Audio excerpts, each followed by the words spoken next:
Members of the St. James Wind Ensemble will now play America the Beautiful.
Please stand for the posting of the colors and the singing of the national anthem by St. James Choral.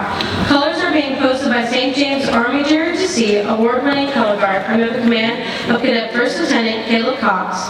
State flag is carried by Cadet Staff Sergeant Garrett Sanders and National Color Rifle Bearer Cadet First Sergeant Alex Ogg, as well as State Flag Rifle Bearer Cadet Corporal Justin Gardner.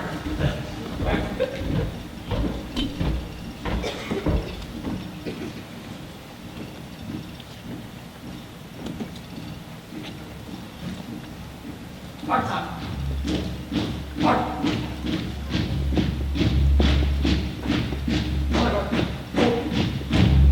Three, set, off.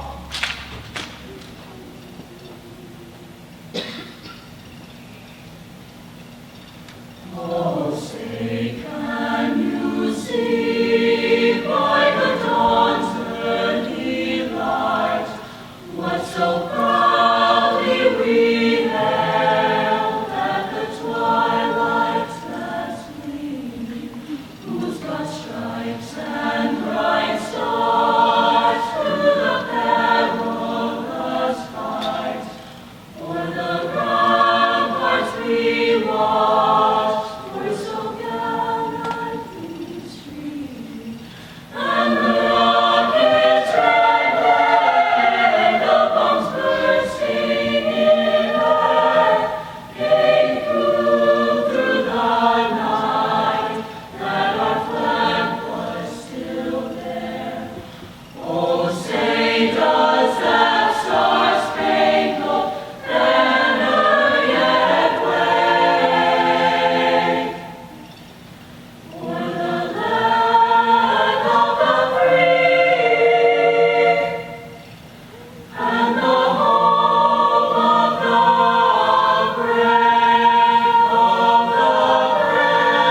Ready, cut. 3, sit, march. Order, march. Censor, race. Forward, march.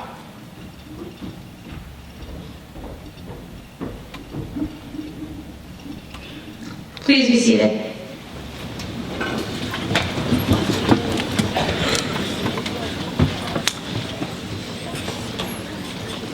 Members of the St. James Wind Ensemble, under the direction of Miss Becky Kervanek, will now present a salute to the armed forces. We ask that veterans remain standing as our song is played if able.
Good morning. I am Cadet Corporal Liza McCurry, JROTC Raiders team member and Squad Unarmed Exhibition Commander. I am a squad leader, a sports medicine intern, and today's narrator. On stage, we have our guest speaker, Dr. Alan York, First Sergeant, U.S. Army, retired. Our senior Army instructor, Lieutenant Colonel retired, Scott Bartley, and our JROTC Cadet Battalion Commander, Cadet Lieutenant Colonel Jacob Reed. We also have our JROTC Cadet Command Sergeant Major, Sergeant Jefferson McCrory. At this time, I'd like to ask Lieutenant Colonel Bartley to say a few words. All right, find my place here. There we go, okay. Good morning, welcome to St. James High School's Veterans Day ceremony. I'm Lieutenant Colonel Scott Bartley, the Senior Army instructor here at St. James High School. What a great job by our color guard, the band and the bugler and the concert choir. Please give them all another great round of applause.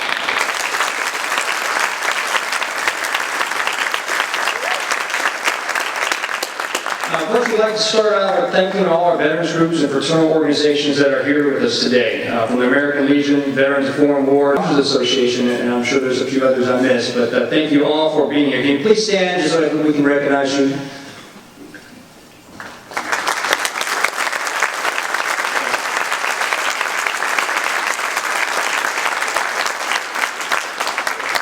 And lastly, I'd like to recognize our oldest and youngest veterans here with us today. Would you mind please standing up and be recognized when I call your name?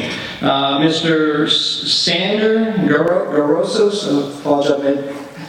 He is one of our oldest veterans. He's in the Army and the Air Force. He's 82 years old.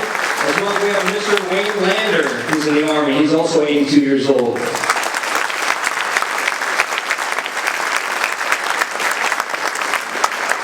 And then our youngest veterans, we have, I'd like to say two of them here today, Private Alex Beltran and Private Canfora. Please stand up.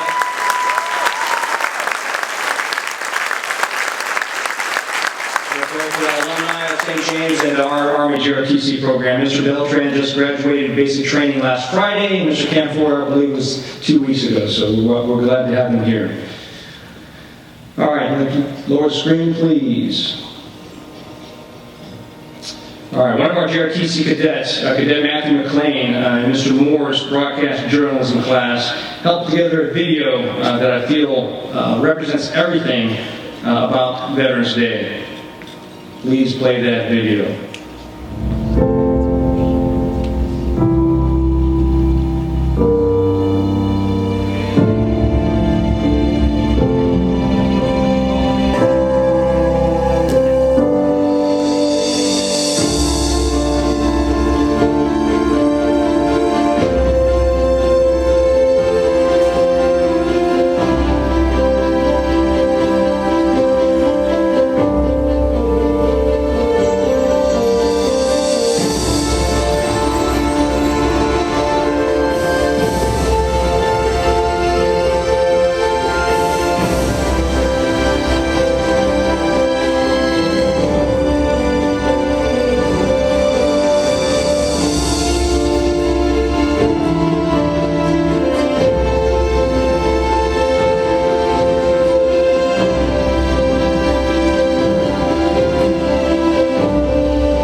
Celebrate Veterans Day on the anniversary of the armistice that ended World War I. The armistice that began on the 11th hour, the 11th day of the 11th month. The timing of this holiday is quite deliberate in terms of historical fact. But somehow it always seems quite fitting to me that this day comes deep in autumn, when the colors are muted and the days seem to invite contemplation. It is, in a way, an odd thing to honor those who died in defense of our country, in defense of us, in wars far away. The imagination plays a trick. We see these soldiers in our mind as old and wise, but most of them were boys when they died, and they gave up two lives, the one they were living and the one they would have lived.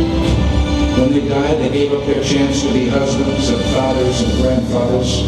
They gave up their chance to be revered old men. They gave up everything for our country, for us. And all we can do is remember.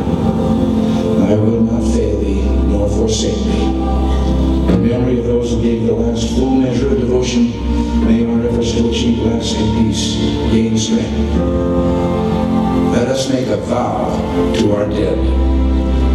Let us show them by our actions that we understand what they died for. Strengthened by their courage, heartened by their value, and born with their memory, let us continue to stand for the ideas for which they lived and died.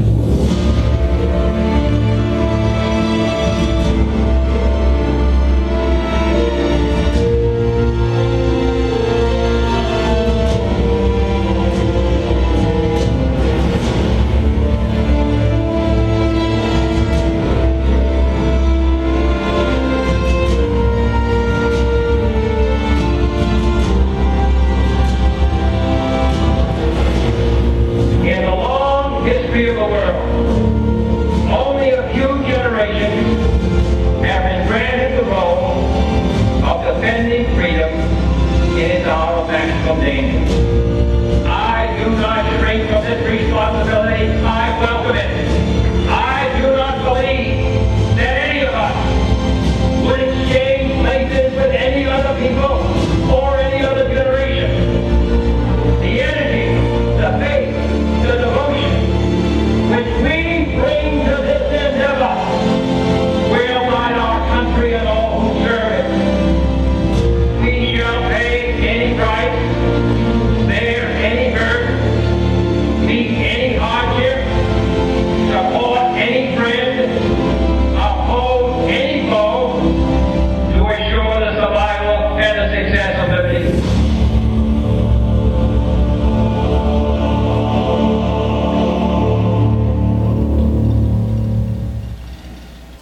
Powerful, powerful. Please give it to me.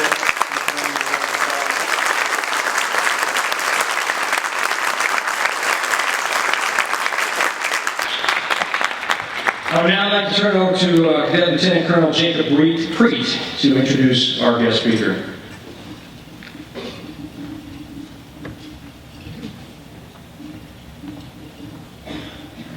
Good morning. I'm Lieutenant Colonel Jacob Preet. I'm the battalion commander of our ROTC program. I am a member of the Armed and Unarmed Drill Teams, as well as the commander of the Armed SWAT Exhibition Team and a co-captain of the Honor Guard. It is my distinct honor to introduce our guest speaker today. His biography is on the back of your pamphlets, but it is suffice to say that Dr. York has had a very distinguished career. He has served his country for over 20 years, serving in assignments from SWAT member to first sergeant. He is a drill sergeant, a master parachutist, a pathfinder, a member of the distinguished Audie Murphy Club, and a two-time Bronze Star recipient. Before receiving his PhD and moving to college teaching, Dr. York was the senior Army instructor for the Ainer High School Army JROTC program. We are honored to have him as our guest speaker today. Please give a great big St. James welcome for Dr. Alan York.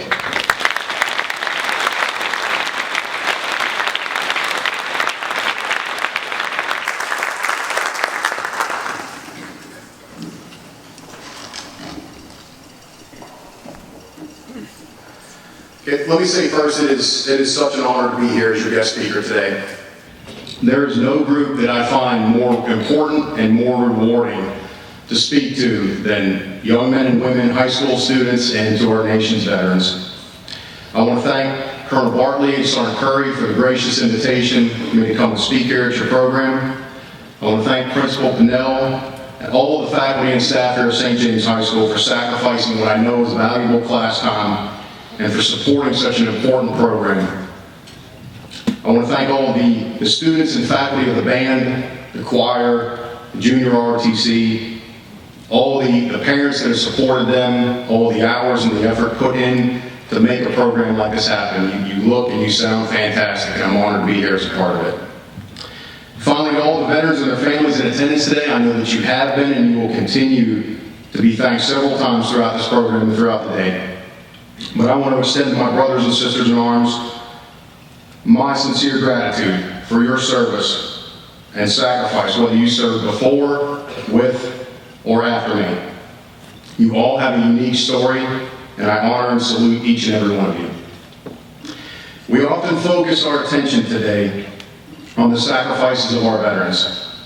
We recall the countless acts of bravery, and we celebrate the freedoms they have protected from adversaries of our nation. However, today, I want to focus on something else that our veterans have provided us and is often overlooked or attributed to other actors. As the young cadet who introduced me read, I am a professor of history, so my heart is in our nation's past. The story of our veterans is a story of history.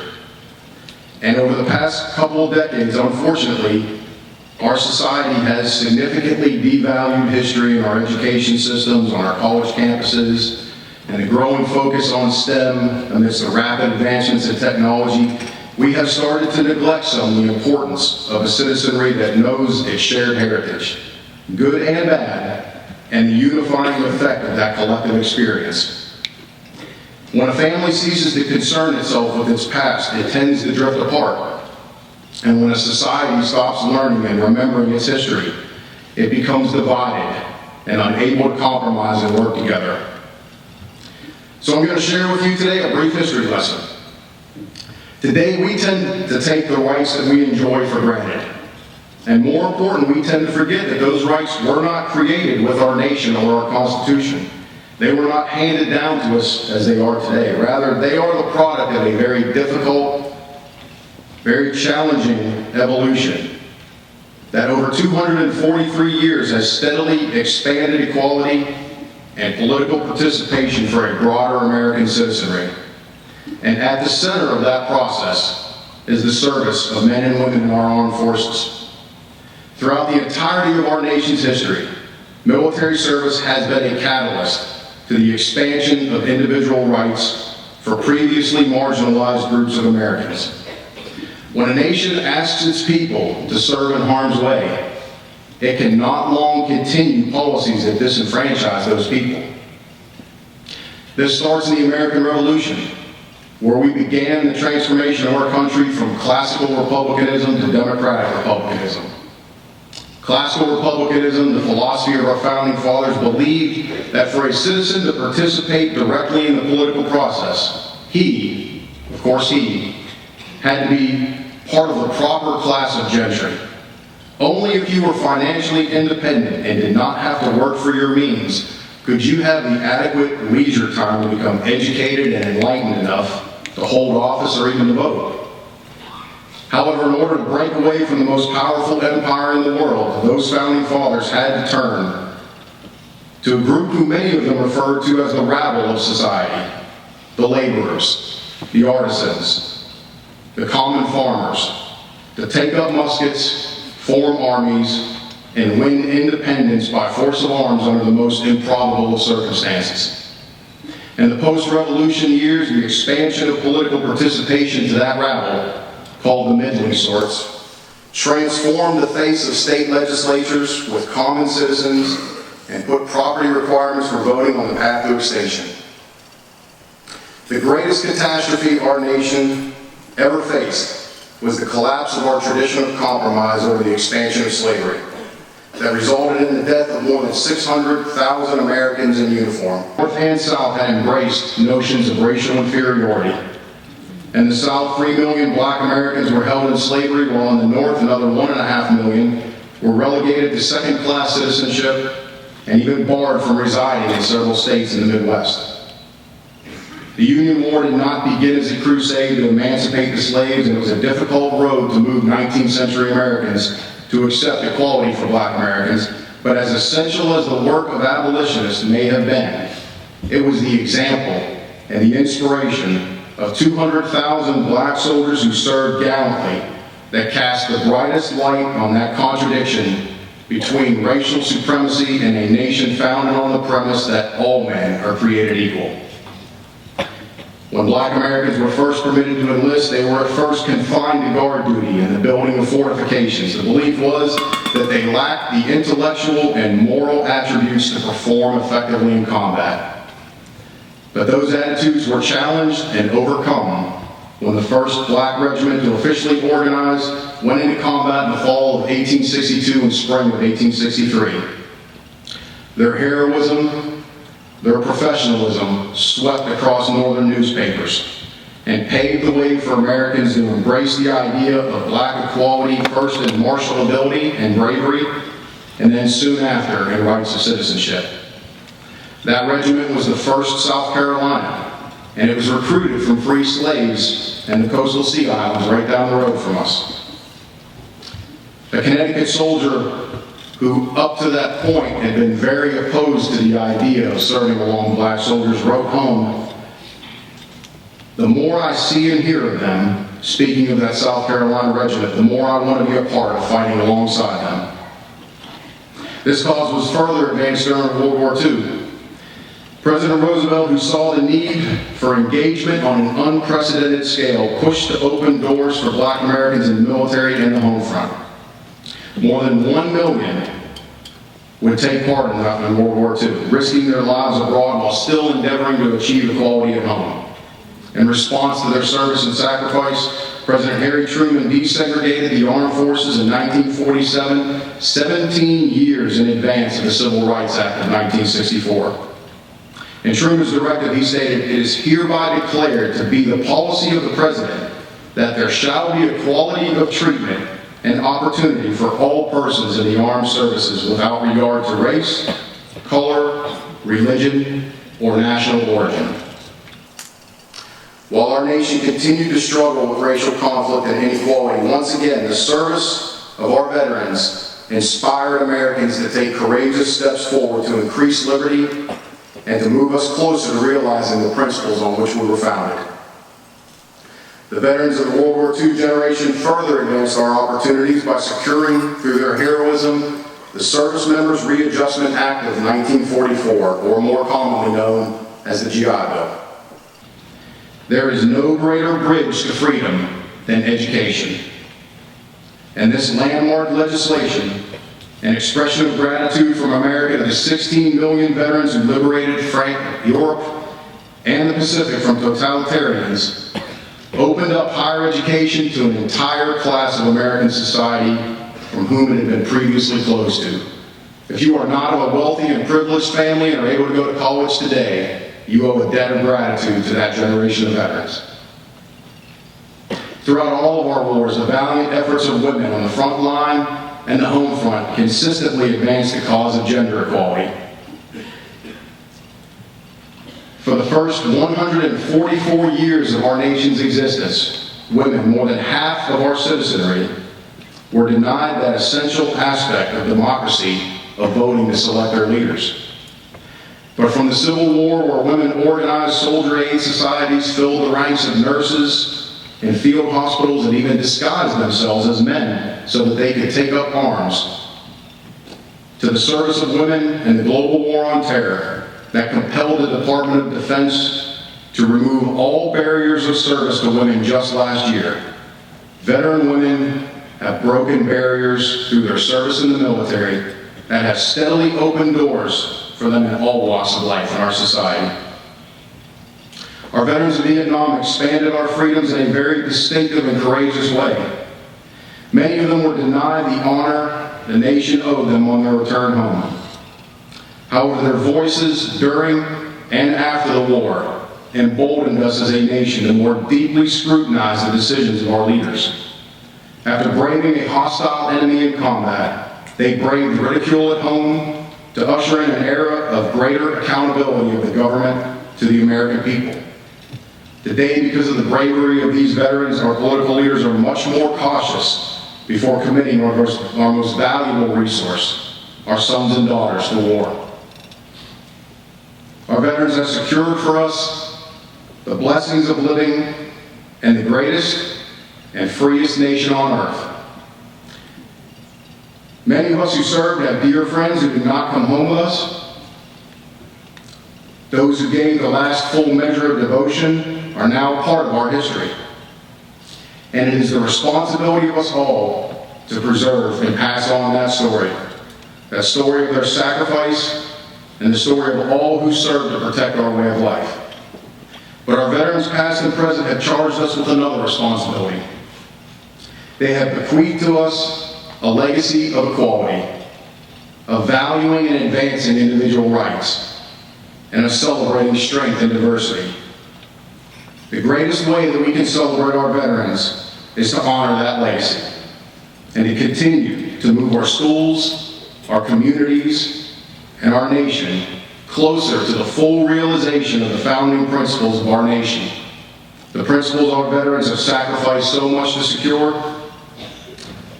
I want to thank you again for honoring me with the invitation to come here and speak for you today, and for all that you have done to honor the veterans of your community. Thank you.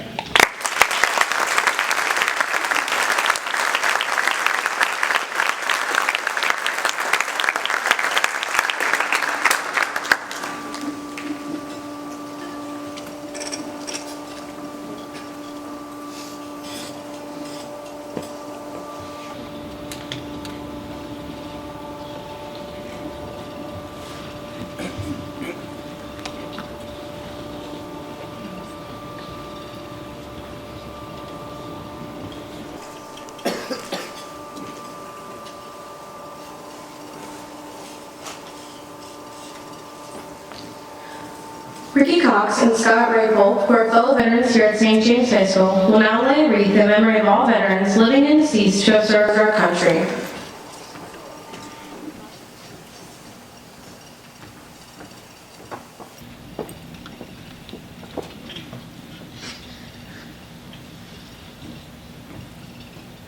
Since 1917, over 40 million service members have served in our military.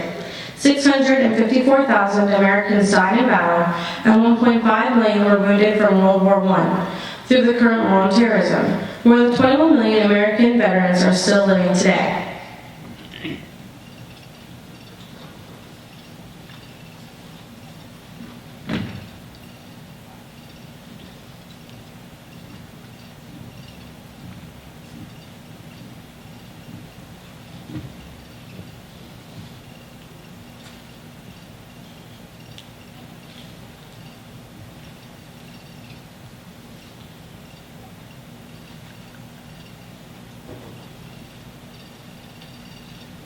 We will now present each war, beginning with World War I, and lay a rose in memory of the veterans who served, and the narration of war or wars in which they have served.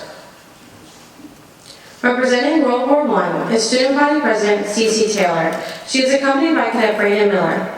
What began as a local European war between Austria and Serbia was transformed into general European struggle by declaration of war against Russia on August 1st, 1914. Eventually becoming global, it included 32 nations, to include Great Britain, France, and the United States. From 1917 to 1918, 4.7 million Americans served in World War I, 204,000 were wounded, and 116,516 lost their lives.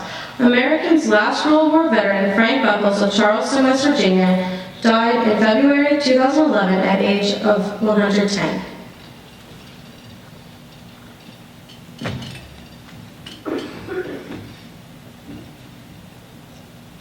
Representing World War II is Student Body Vice President Chandler King. He is accompanied by Cadet Savannah Jaques Hurley. World War II, in terms of lives lost and material damage destruction, was the most devastating war in U.S. history. Began in 1939 as a European conflict between Germany and the Anglo-French coalition, but eventually widened to include most of the nations of the world. It ended in 1945, leaving a new world order dominated by the United States and the Soviet Union. From 1940 to 1945, 16.1 million Americans served in World War II. There were 671,846 wounded, and 405,399 lost their lives. The median age of an American World War II veteran is 93. It is estimated that only 500,000 World War II veterans are still living today.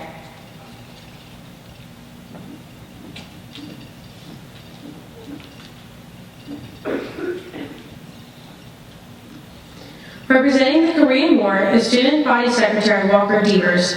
He is accompanied by Cadet Jacqueline Kyler. A military struggle fought on the Korean Peninsula from June 1950 to July 1953. This war began between South and North Korea after the North's invasion of the South.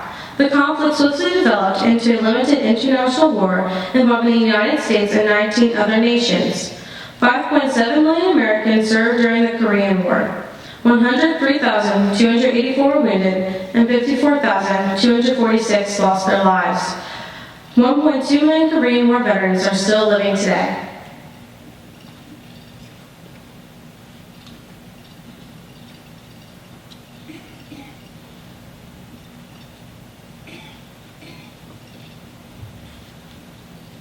Representing the Vietnam War is Senior Class President Jamal Pac-Man Faulkner. He is accompanied by Cadet Brooklyn Moreland. For years, the Vietnamese struggled for their independence from France during the First Indochina War. At the end of this war, the country was temporarily divided into North and South Vietnam. North Vietnam came under the control of the Vietnamese communists who had opposed France and who aimed to unify Vietnam under communist rule. The United States became involved in the war to prevent the spread of communism throughout Southeast Asia. From 1964 to 1975, 8.7 million Americans served during the Vietnam War. 303,644 were wounded and over 58,000 lost their lives. 6.3 million Vietnam veterans are still living today.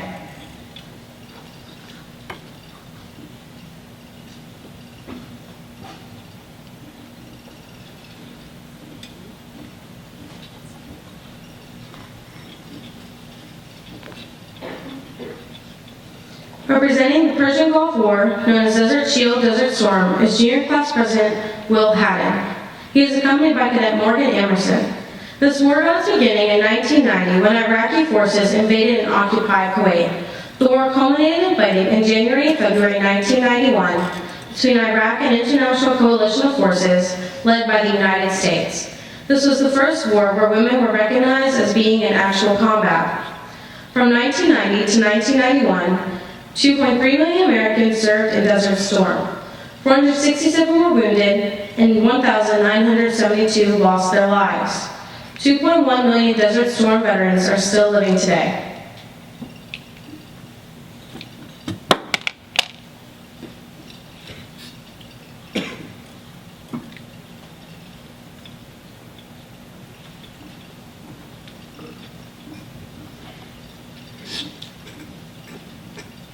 Representing the war on terrorism is Junior Class Vice President Anna Grace Wofford. She is accompanied by Cadet Christopher Bourne. On September 11, 2001, the world as we know it changed forever. The most devastating terrorist attack in world history was made on the World Trade Center buildings in New York, the Pentagon in Washington, D.C., and failed Flight 93 crashing in a field in Pennsylvania. Over 4,800 American lives were lost, and the dollar amount of property damage was in the billions.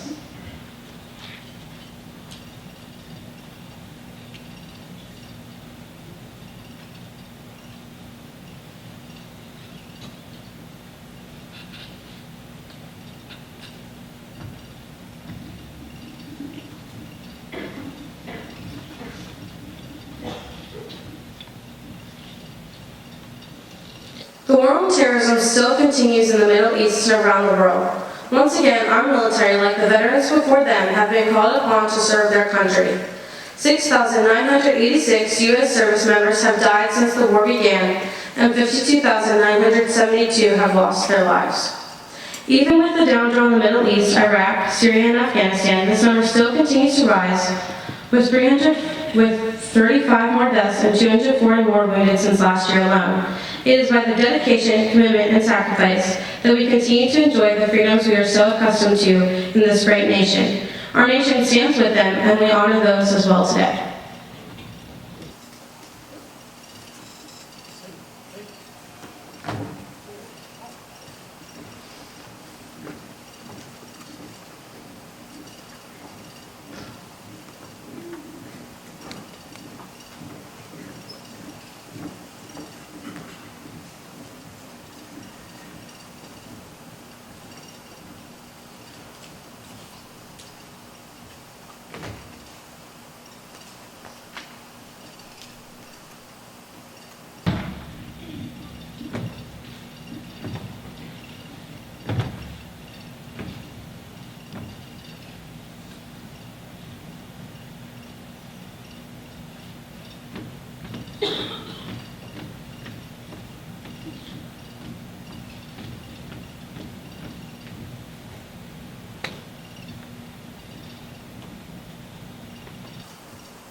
Honor Guard, please bring out the fallen soldier tribute.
Our final tribute is for fallen comrades or veterans. Staff Sergeant Austin Conley, U.S. Army, and Sergeant Cynthia Dominguez, U.S. Army National Guard, will now pay tribute to all fallen soldiers. The empty combat boots, helmet, and rifle symbolize the ultimate sacrifice of those who could not be here with us today.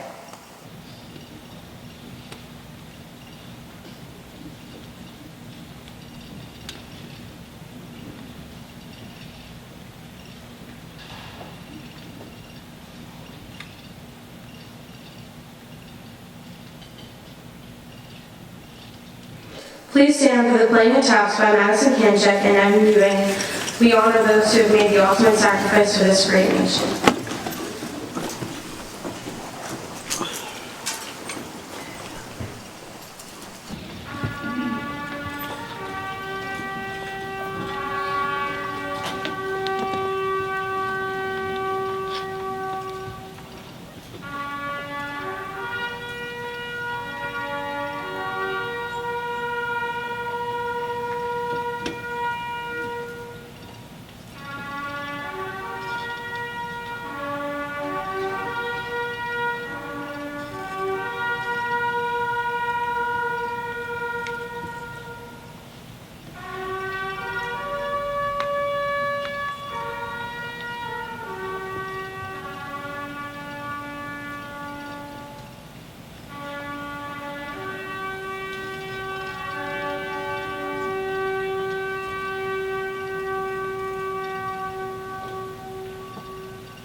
Thank you.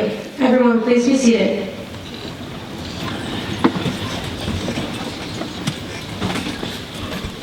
At this time, Lieutenant Colonel Barley will say a few closing remarks.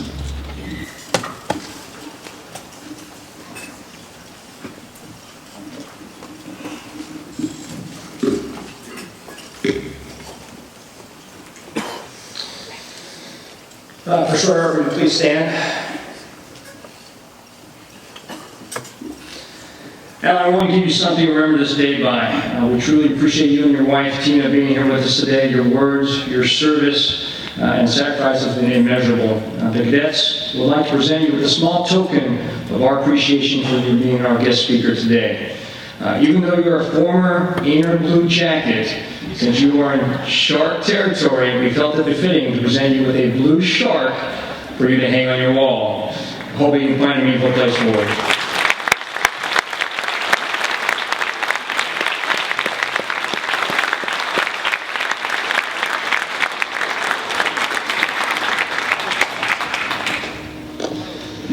All right. I'd like to end my portion of the ceremony with a short motivational video with our thanks to everyone who has served.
this time, Cadet Command Sergeant Major McCrory will say a few closing remarks. Good morning. I'm Cadet Command Sergeant Major Jefferson McCrory. I'm a member of the Armed Platoon Drill Team and co-captain of our Honor Guard and Marksmanship teams. We would like to leave you with the words of Ronald Reagan. We will always remember, we will always be proud, we will always be prepared, so we may always be free. To our veterans, because of you, we are all grateful for our freedom. Would all veterans please rise and face our students, the St. James Sharp family, and be recognized for your service to our great nation.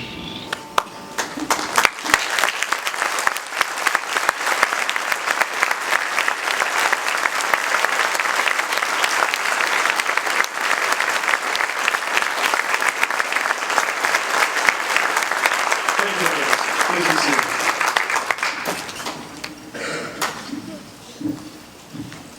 At this time, the chorus will now close out our ceremony with a patriotic tribute.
On behalf of Lieutenant Colonel Barley, Mr. Padilla, Principal, many thanks to our student body representatives, chorus, wind ensemble, service representatives, honor guard, fellow teachers, and staff veterans for their outstanding efforts in presenting today's ceremony.